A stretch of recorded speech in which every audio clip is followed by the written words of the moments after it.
What's up, everybody? Welcome to Self-Helpless Snacks, where we give you a little taste of the Self-Helpless podcast with some quick tips and inspo via a mini episode.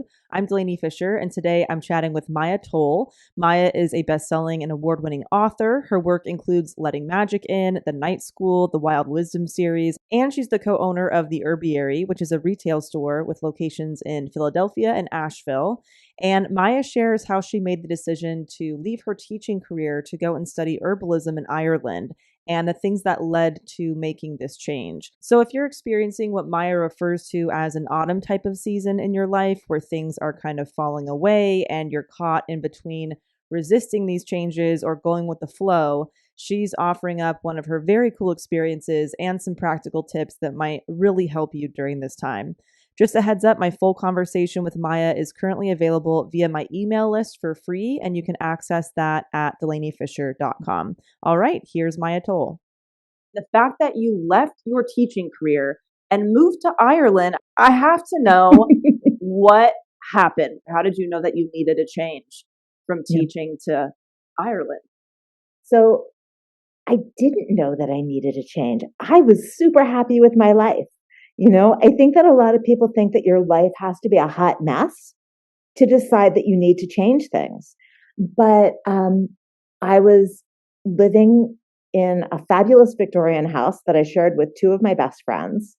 I had a number of freelance teaching jobs, really fun gigs that I'd found for myself. And I was really happy. And then my life started to unravel. And I had stepped into some nature-based spiritual practices in the preceding years. And I looked at this unraveling and I was like, okay, we can panic right now as one roommate decides to move in with her boyfriend, the other one decides to move back to New York City, or we can consider this an autumn. The leaves are falling. Everything's falling away. Is it time to resist or is it time to go with the flow? And I decided it was time to go with the flow. I had no idea where the flow was going, but I thought, well, let's see. Let's see what happens if instead of resisting, I step in on purpose, consciously, and help things fall apart. Oh, what a quote. Help things fall apart. That's delicious. Now, where were you living at the time before you left for Ireland? So I was in the Hudson Valley of New York. I'd been living in New York City. I was a teacher in New York City, and I moved upstate because I couldn't afford anything in the city. So I moved upstate to a little town called Beacon. And at the time, Beacon was just a little factory town that was kind of, really like the classic town fallen on hard times, the boarded up windows and everything else. And so you could get a house for a song. And during the time I was living there, one of the big New York City museums decided to open an outpost in Beacon, and they bought one of the old factories for their sculpture collection. So all of a sudden, the city was on the map for Manhattanites wanting a place to get away for the weekend. So I sold my house for 3 times what I bought it for. Wow, the timing of that, so wild. The timing of it was wild, and I had been working on the house myself, physically doing the labor of restoring this house for 3 years. So there was a lot of profit there, which I took and said, well, I'm sitting on more than my teacher's salary has ever allowed me to bank. And I'm giving myself a year off. And I really just thought of it as a year off. I thought of it as I'm gifting myself a sabbatical. And when it's over, I'll go back to teaching. But I didn't.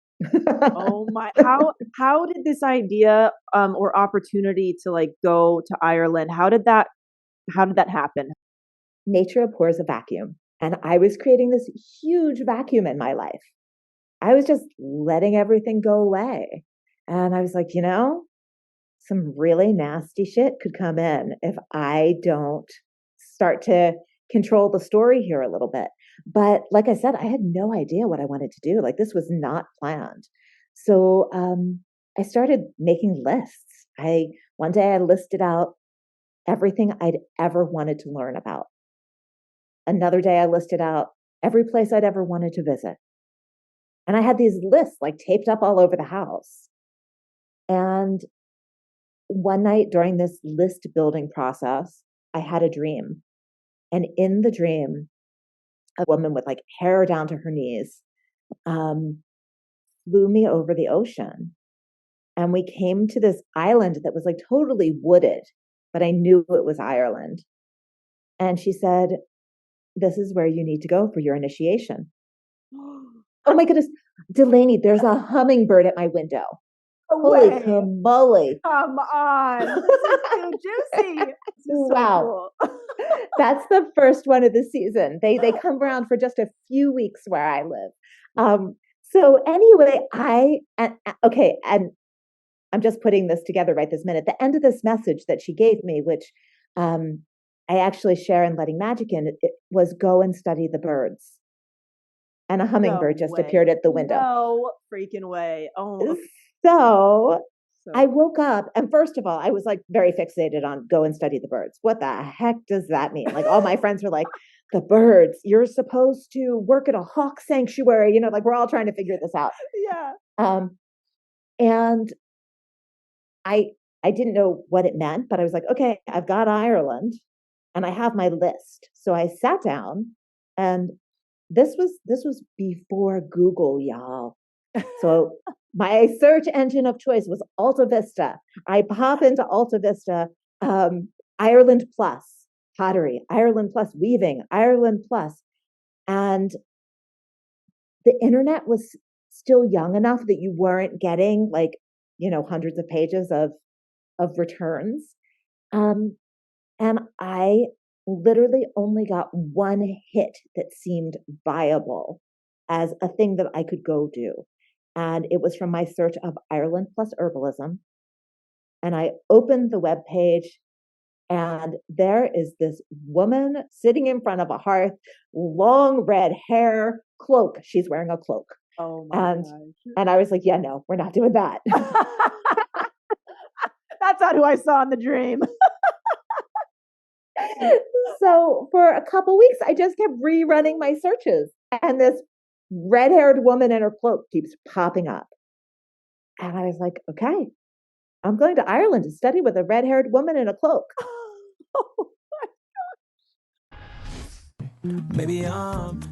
Thank you for tuning in to the Self-Helpless podcast. You can find our Patreon community, merch, and other goodies at selfhelplesspodcast.com. We'd be thrilled if you left an iTunes review, shared this episode with a friend, or post about it on Instagram and tag at Self-Helpless Podcast so we can repost you and say hi. Thanks, everyone.